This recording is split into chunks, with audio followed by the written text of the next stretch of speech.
And welcome to Telewizja Republika. As our viewers know very well, last week the geopolitical aspect of the Russian aggression against Ukraine became the top talking point for politicians on both sides of the Atlantic Ocean. In a way, it was Donald Trump, presidential candidate of Republicans, who triggered this geopolitical transatlantic debate.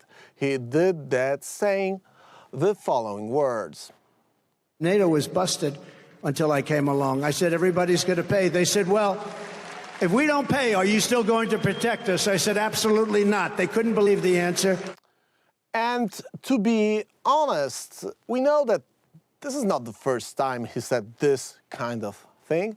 Back then, while Trump was still US president, he challenged NATO officials, saying the same, actually, about the way that Germany treats American security guarantees. Ultimately, Germany will have almost 70% of their country controlled by Russia with natural gas. So you tell me, is that appropriate? I mean, I've been complaining about this from the time I got in. It should have never been allowed to have happened. And those questions, to be honest, are not the only questions that are raised or were raised by Donald Trump while he was president of the United States. This is a serious issue, and the fact that Germany sent over 100 billion euros to Putin's coffer until the mysterious explosions ended Nord Stream's energy political operations is one of the key factors that made the Russian aggression against Ukraine even possible. Trump was right asking those questions in Brussels ahead of the full-scale invasion that began last year. Trump bashed EU allies of the United States on this side of the ocean, and the political hell broke loose. Poland's Prime Minister Donald Tusk lectured Republican lawmakers, tweeting the following, or saying that President Reagan must be turning in his grave and that Republicans should be ashamed. He tweeted that until actually the senators made the decision about the support of Ukraine. But before that happened, Senator Lindsey Graham answered like this. Republican senators of America, Ronald Reagan, who helped millions of us to win back our freedom and independence, must be turning in his grave today. Shame on you. To the Prime Minister of Poland, I could care less what you think. But what actually happened? Here's a brief look at the timeline of last week in Washington. Former President Trump celebrated the failure of the bipartisan border bill, crediting himself for its demise. He had previously urged Republicans to oppose the bill, claiming it would benefit President Biden politically. In Harrisburg, Pennsylvania, Trump expressed satisfaction over the bill's failure, emphasizing his role in its defeat. That's a quote. You give illegals taxpayer-funded lawyers, so they have millions of dollars in this agreement, in this deal, which we, by the way, killed, end quote. That's Donald Trump. Sunday 11th, a stalemate on immigration and foreign aid. The bipartisan border security bill was met with resistance and ultimately failed. Key issues included funding for Ukraine and Israel and proposed immigration provisions, allowing thousands of migrants to cross daily. House Speaker Mike Johnson declared it dead on arrival, and Senate Majority Leader Schumer faced defeat in a procedural vote. On the same day, Democrats propose a response to border deal collapse. Following the collapse of the border deal, Democrats saw an opportunity to address immigration issues and criticize Republicans for opposing a solution. They plan to highlight this in TV ads and through local news, accusing Republicans of prioritizing chaos over national security.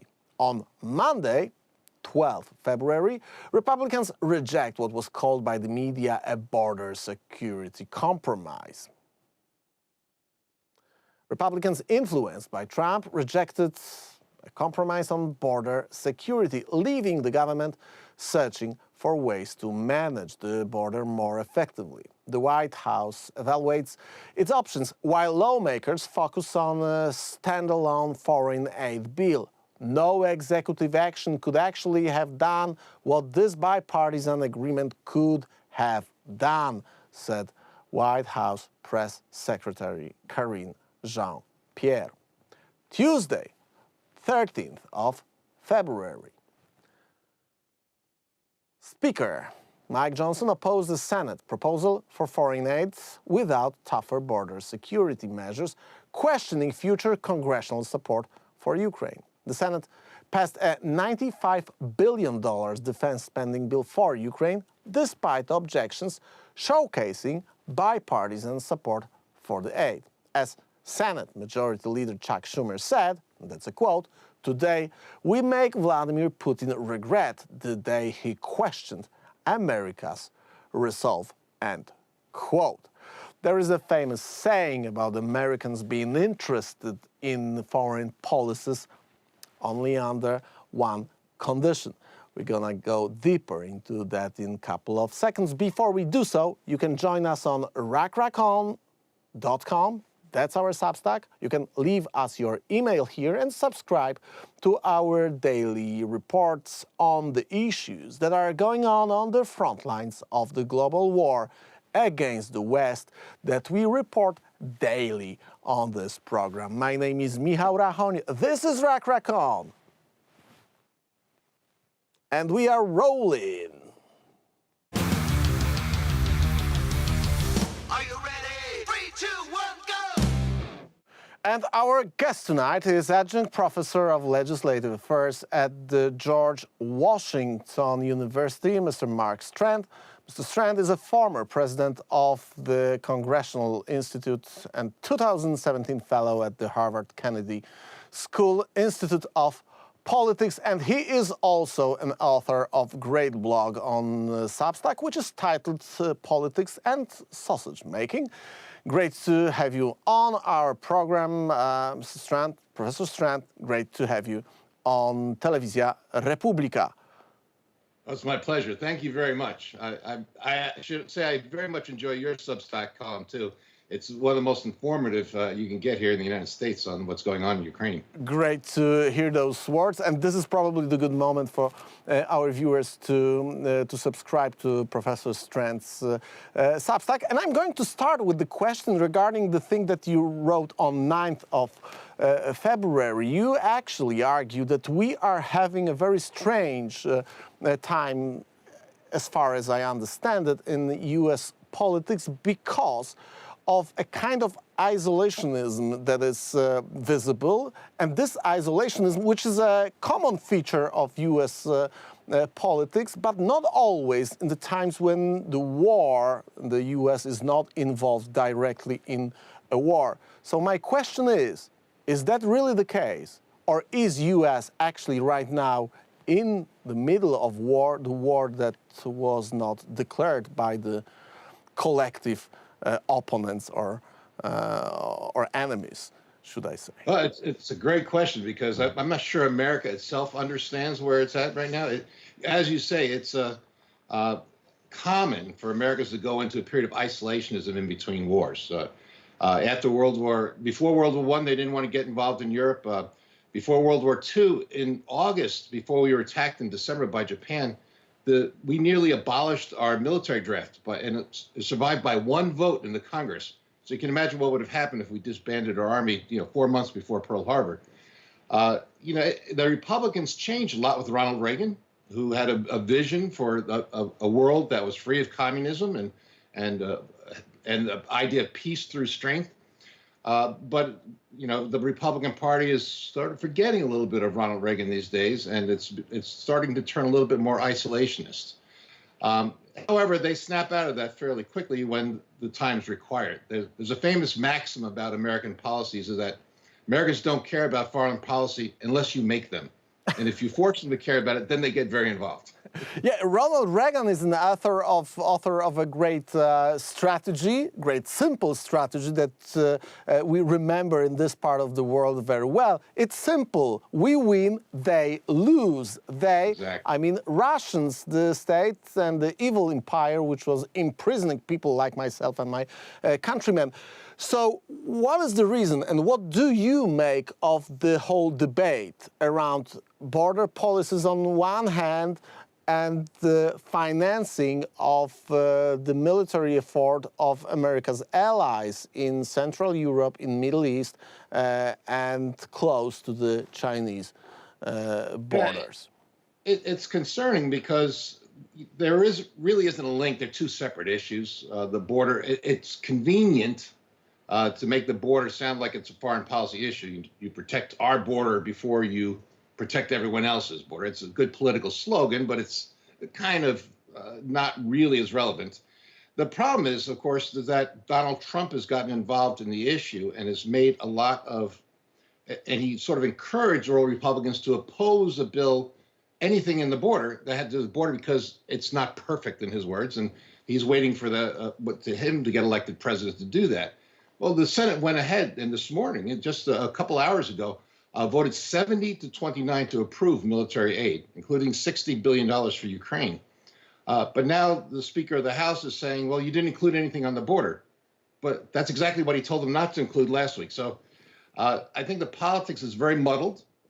But you have to understand it from this perspective that Mike Johnson, who's a very good man, is politically very weak. The same people who threw out Kevin McCarthy are waiting for him to make one misstep and to do the same thing to him. And the Republicans kind of put themselves in this difficult position of making their speaker very prone by just a few people to knock them out of office. So he's treading very carefully. In the past, he's been pro aid to Ukraine. So there is some hope that he will get around to figuring out a way to do it. But there are other ways to get it done in the House, which we can talk about some more. So I have some hope, but it's not going to happen quickly. Okay, so because you mentioned something that is pretty clear and pretty visible from this side of Atlantic Ocean, that it's not that you have a choice, or either you are protecting your border or you are supporting states that are your allies, especially if you take into account that this is actually a part of the long-term U.S. strategy to have their or yours troops located and dislocated in the hot spots of the global geopolitical map, not to have to fight wars on your beaches of your great country, but somehow it looks like those two issues are treated as one issue by the politicians right now. Why? Well, there was a thought that with Republicans becoming a bit more isolationist, that some of the Republicans who supported aid to Ukraine and Israel and to Taiwan needed to cover of a vote on the border. So they could say that, well, look what I did. I voted for this strong protection for the border. At the same time, I voted for aid to our allies. And so the original idea that started back, we'd start talking about this back in August, was that you would have to match them up. And the Senate went and did that very slowly, unfortunately. Had we done this, I think, in November or December, it would have passed fairly easily. But we're into a period of presidential politics. We have very long elections in this country, unfortunately. And so it changed once it got to January. I think the link, we have an expression in America that you can walk and chew gum at the same time. That you can do more than one thing. We can protect our border. It's not hard to do. Every country has to have a border that is respected, or they're not a sovereign country. At the same time, we need to help our allies. You made a great point about Americans putting troops in dangerous places because we've had this long belief that if you can manage global crisis when they're smaller, it prevents them becoming bigger. And that's right now in Ukraine. If we help Ukraine with their situation, not only does it hold the Russians back. It prevents Russia from attacking other countries. It also makes China think twice about attacking Taiwan. And Well, so it even looks like kind of a probe if we take into account the silent discussions and visits in Beijing of high Russian representatives ahead of the attack of Russia against on the territory of Ukraine. But you also mentioned in your latest text on your Substack the thing which is very often forgotten in a way, which is those things that happened in Afghanistan couple of months before the Russian invasion on Ukraine. What is the relation between two events in different parts of the world? And actually, Americans are not in Ukraine, so what is the relation? Is there a relation between what happened in Afghanistan and what happened in Ukraine? yeah, I think there really is. And it goes back to Reagan's view that American weakness is provocative, that it invites aggression from our enemies. Russia always had to calculate what would be the American response if they invaded Ukraine again. And so I think Putin estimated that Joe Biden would not respond strongly, and that encouraged him to make the invasion in the first place. And that's the whole thing. China is now watching to see, are we going to stand by our allies in Europe? Are we going to stand by our allies in the Middle East? Because if we're not, that makes taking Taiwan fairly easy for them. I mean, they can just overwhelm them with sheer military force. But if they believe the United States will respond militarily to an attack on Taiwan, they'd have to hesitate. So they watch our presidents very closely to see whether or not they have the strength to come back against them if they try to take some sort of aggressive action, and see whether or not they are going to meet some resistance. And right now, I think the calculation was that Putin thought that we would not resist very strongly. Yeah, and that's my question. What is the takeaway of the way that the U.S. responded to Ukrainian attack? On one hand, U.S. and other Western NATO states basically are in a way guarantors of several agreements regarding Ukraine borders, not only those from 1990s, but also those from the previous phases of the war that Ukraine is waging on its territory. And there is no doubt that without American help, without help of NATO states like Great Britain, my home country, Poland, to some extent also Germany, Ukraine couldn't sustain the Russian aggression. But on the other hand, we got lots of questions regarding the will, the U.S. administration will to provide weapons that can be decisive in kicking out Russia out of the territory of Ukraine. So what is the geopolitical answer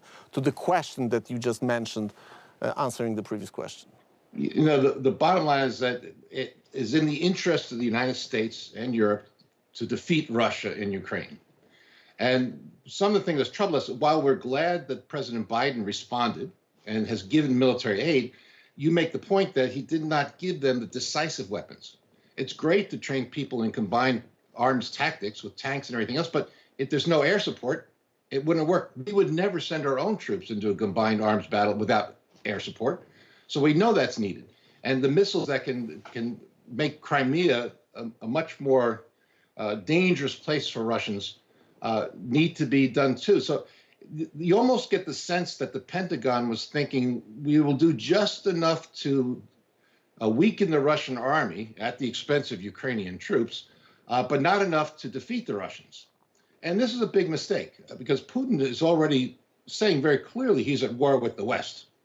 And so we might as well acknowledge that we're at war with Putin because that's what he has announced himself. So it's almost naive to not fight back with everything you have. And history shows the Russians respect strength and they have contempt for weakness. And if you show weakness, they're going to push all the harder. Yeah, but the question is, I think the Biden administration is mistaken. Yeah, the question is that a kind of weakness in a way? Because on the other hand, this support made the great, impressive Ukrainian counteroffensive in the first year of war even possible. It wouldn't be possible without this support. But still, Russia holds about 1/4 of the territory of Ukraine. So for me, the answer to this question is not clear. The view is blurred in a way here. Isn't it the case of unwillingness to change the world equilibrium? Because defeating Russia would diminish the Russian global position in a way. I wouldn't be worried as a Polish citizen. Poland is on the Russian wish list. Countries in Central Europe are on Russian wish list. But is that the calculation that was made in White House or Pentagon, not to humiliate, not to defeat Russia to the extent that it would collapse as a political power, and this could be caused by defeat in Ukraine? You know, that's an excellent analysis of what's going on, because the reality is that it does seem that was exactly the Biden administration's calculation. And it's troubling when you see that's kind of their calculation with Iran, too, is that they don't want to do anything to go too far with Iran, but they're willing to bloody their nose a little bit by attacking some of their troops after we announced a week before where our targets are, which made it a very ineffective attack. You know, and the same message we're kind of sending to China at the same time is that we really don't want you to attack Taiwan. We're not going to attack you over it, but just please don't do it.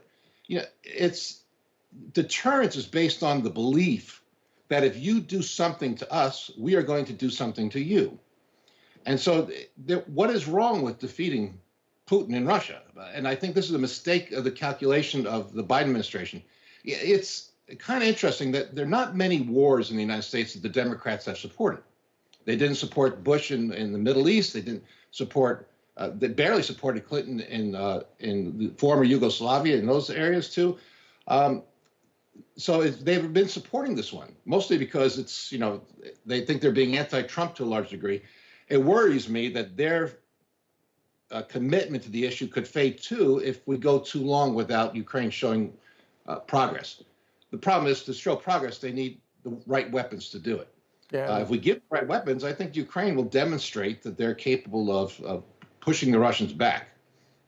But again, the longer we wait, the more they dig in. The longer we wait, the more people die, and that's also probably the fundamental issue, at least from the perspective of the brave people of Ukraine who are fighting this war. But that brings me, and you actually mentioned it in a way, to the question that you also asked this argument regarding the bombing of proxies, alarming them week ahead so that they have time to leave their compounds. But you are also referring in your text to the political change or hope that was the reason for which Joe Biden was elected almost 4 years ago to the position of President of the United States. And you argue in a way that everything that we do have right now, and in a way, U.S. president is the most important politician in the world, so that's the reason why I say that we do have this situation, is far away from being normal. Why? You know, the president just, part of it is that he's, how do I say this? Well, is that there's a certain question whether or not he has the same capability and energy to be president that he had when he ran. And to a certain degree, you know, for instance, every time America has responded to a terrorist attack or a military thing, the president goes on television to the country within hours and explains this is what we're doing and why we're doing it. In fact, one of the causes, I think, of our new isolationism is there's no one leading. The president doesn't go on TV. He doesn't explain why we're helping Ukraine, or he did once in one national address, but this has been going on for, you know, over 2 years now, and the president just doesn't go public that much. This is very abnormal. Normally, American presidents kind of see their primary role as a leader in foreign policy. They're a world leader. This is stuff that Congress doesn't do so well, that the president kind of can make a clear position. And so we're seeing this terrible lack of leadership from Joe Biden. to the point where he actually had a special counsel reviewing a criminal charge against him for, hiding documents or retaining top secret documents when he was vice president. And the report came back and said we couldn't convict him because the jury would see him as a nice man with a really bad memory. Okay, so if that was the reason for which the U.S. citizens decided to change the leadership back in 2020, we are in also a very strange political situation. Correct me if I'm wrong, but there were not too many cases of presidents coming back to the office or potentially coming back to the office. And we are facing this kind of situation right now. And looks like Donald Trump's perspective of being the runner-up or the possible president of the United States also raises lots of questions around the world, not only within U.S., as you do have hot political debates as in every democratic state. Oh, yeah, I think you nailed it. It's very interesting. We've had it's only happened once in our entire history that a president came back after losing. It was Grover Cleveland. That was back in the late 1800s. So it's been a very long time since that's happened. But right now, I mean, Donald Trump, if the election were held today, Donald Trump would win. He leads by 5 points. His opponent in the Republican primary, Nikki Haley, leads by 14 points over Joe Biden. But the problem was the main argument that Trump's Republican opponents had in the primaries was that he was unelectable. But when he's leading in the polls, it's really hard to make that argument. In fact, the Biden administration was hoping to run against Trump for that reason. They thought he was the weakest possible candidate. And he still could, I mean, the former president has a way of sticking his foot in the mouth on a regular basis. And he's still got all these criminal trials that he has to go through. But President Biden is so weak politically that just about anyone with the Republican label can win this election right now. Does it mean, I don't want to get into too deep into internal U.S. politics, but this is a question that people ask themselves all around the world. Is there a chance, a possibility, a political way for the Democratic Party to change a person who is going to be a presidential candidate, not the president of the United States? He's got a right to fight for his second term based on the U.S. legal regulations. Yeah, I think it would be, the longer they wait, the more difficult it will be. Because people have to, if it's an election where they're going to run for the Democrat convention, they have to get in the race and get in the primaries, and some of these deadlines are already passing. Okay. So short of Joe Biden deciding personally not to run again, making a decision that he's not going to run and just reject the nomination, there's no way to do it. Now, if he does that, then it becomes a free-for-all at the Democrat convention, and you'll have a few thousand delegates who will pick the nominee for everybody else. Probably not Kamala Harris. I think Kamala Harris, I think, would have a hard time winning that nomination. Unless they go past the convention and Biden resigns, then traditionally they may make her the nominee. But they have a whole bunch of other candidates out there, like Governor Shapiro of Pennsylvania, Governor Gavin Newsom of California, who are kind of itching and ready to run if Biden signals that he can't run for a second term. So that's, but as you at least theoretically, the harder it will be to happen. Okay. So my final question is the question of another front in a way, because the Middle East front, we touched upon China and Taiwan, we touched upon Ukraine, which is our primary field of interest, but there is also an issue of Middle East and of everything that is happening after October 7th, and actually after a bombing of Tower 22 American base in Jordan. What does it add up to the picture that we are drawing here? What is the meaning of this theater in this broader perspective of world geopolitics and American position? Well, obviously, it's a very big issue from the United States point of view. And this is to the credit of the Trump administration, is they saw the anchor of the Arab side in the Middle East being Saudi Arabia, and that working towards an eventual alliance between Israel and Saudi Arabia would bring stability to the region based on their common enemy of Iran. The problem is the Biden administration, like the Obama administration before it, has been sort of they've been trying to make Iran the linchpin of Middle East policy. And, it's hard to think that's, a country that ends its Friday prayers with death to America and has for the last 40 years is suddenly going to become a reliable partner. So I think Israel's stability is very important to the United States. It's almost 100% issue for Republicans. Democrats are starting to change it. And this has complicated the major issue again. We always thought that after October 7th, the aid to Israel would kind of carry the aid to Ukraine. But a lot of Democrats are now turning against Israel in their actions in Gaza. And so now we risk losing a whole bunch of Democrat votes on a foreign aid bill on Israel, just like we might lose a bunch of Republican votes on the Ukrainian part. And so it makes the calculation that much more difficult. Yeah, that's another big topic. Hope that we are going to have a chance to discuss it again and to find answers to the questions regarding this strange shift that we haven't seen in U.S. and internal politics for a very, very long time, because there is a kind of political shift, and you just touched upon this subject in your last answer. Professor, thank you very much for your visit. Again, all our viewers should subscribe to Professor Strand's Substack. You can find it by typing politics and sausage making, which refers to the famous political quote. Professor, thank you very much. Hope that we are going to have a chance to talk again soon. I hope so too. Thank you very much. It's an honor being on your show. Thank you. Thanks a lot. Ladies and gentlemen, thank you for your presence. You can also join us on rachon.com. Leave us your email as we try to deliver you up-to-date analysis regarding the things that are going on the front lines of this ongoing war against the West. See you soon. Ciao.